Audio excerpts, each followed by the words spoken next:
Alain, thanks for coming. Sure thing. The first Elite Property Partners web series. Talk about Indianapolis real estate. For sure. So what is it exactly that you do in real estate, or how did you get into real estate? Well, I'm a realtor here locally. I work with the FC Tucker Company for the time being. I got into real estate about a year and a half ago.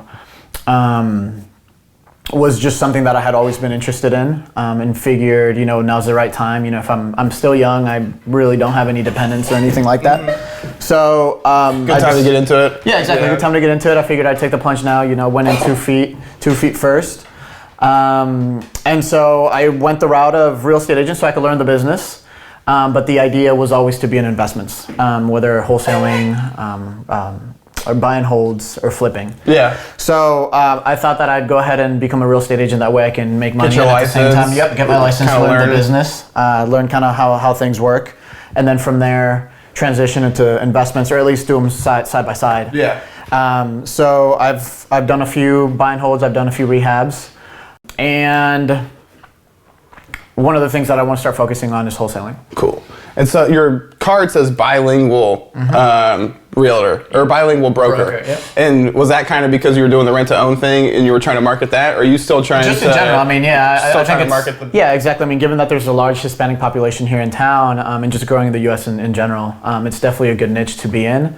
Especially for a broker, because a broker is kind of somebody who's helping somebody else understand a transaction in the first place. So the fact that you can speak to both sides helps a lot. Yeah. So I think it's a big plus, obviously, to be bilingual, and might as well, let people know about it. So you're thinking about transitioning into wholesaling here soon?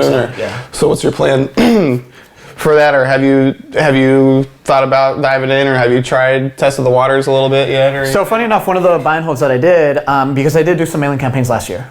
So that was my test. I wanted to get comfortable with taking calls, speaking with sellers, going to appointments, going to meetings, and then seeing how that went.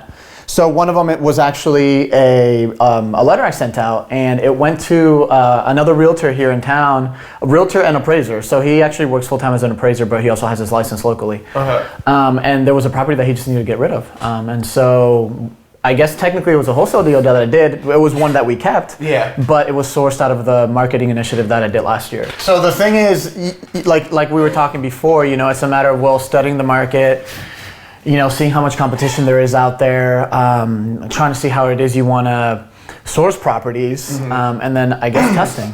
So you did your mailing campaign and you got that one buy and hold property off of it. Was that like your best lead that you got? Did you get any other good leads out of it? Yeah, so I mean, I definitely got a few other leads, but I think I was too amateurish to really to follow up on them and really know if it was a deal at the time, because at first it's really intimidating. It's tough. It is intimidating at first. It is. You get these calls and you're like, whoa. And you got to negotiate the deals, because sometimes they are good leads, but they're not at the right price when you first talk to them. You got to negotiate the deal down to turn it into a good deal. Exactly. Or like you said, follow up. So a lot of times you got to stay on top, and maybe it'll turn into a sell in 6 months or a year. But when you're starting, you don't know these things. So when you did your mail campaign, what kind of mail did you send out? I was starting with stuff that pretty much everyone sends to. So, maybe that made it a little difficult too. Out-of-state absentee. So I hit a lot of those. And then I started hitting in-state. Those are good absentee. though. The out-of-state absentee. Well, I don't know. Absentees are good because you can assume that it might be a rental property and they'll have a pretty realistic view, as opposed to somebody who bought their property at full market price or whatever that wants full price for it. But well, I mean, not even there, because you could have someone that bought their rental property at full asking price. Let's say they bought it in the MLS, but they've had it for a while. And again, as Aaron from Alpine says, someone hits a CLE, a catastrophic life event, where they have their own home, but here you have another asset that you don't really need, and unfortunately you got to sell it quick. If you got to cash out, the real estate market, it's not like a stock. You could just hit a button and you liquidate. It takes a while. But at that point, if you have someone coming forward with a cash offer that you're comfortable with, well, I guess not necessarily comfortable with, but you have to, yeah, take it's the fair. opportunity. Yeah, exactly. And a lot of people think wholesalers are just giving lowball offers, trying to like get whatever you can or whatever. But I think they're fair offers. It's a science. Yeah. So. And a lot of people don't realize that. They think you're just going out there trying to like make as much money off of them as possible. A lot of times the margins on those wholesale deals are really small. Yeah, well, like I said, I mean, obviously you guys have more experience than I do. A little bit, yeah. Yeah, a little bit, but it's trial and error. I mean, you guys are going through the same thing, seeing what works. After a while, it becomes second nature. It's kind of muscle memory, like shooting a basketball. You might go in a house, you're like, well, this needs, it's getting a lot better now. Yeah, it gets a lot more comfortable. Yeah, you got to do it for a while, and it takes a type of resilience too, because you put a lot of work into getting the leads, and only a small percentage of them are going to end up being good. None of them for the most part. Yeah, so you'll send out 1,000 letters, and you might get 1 or 2 deals off of it.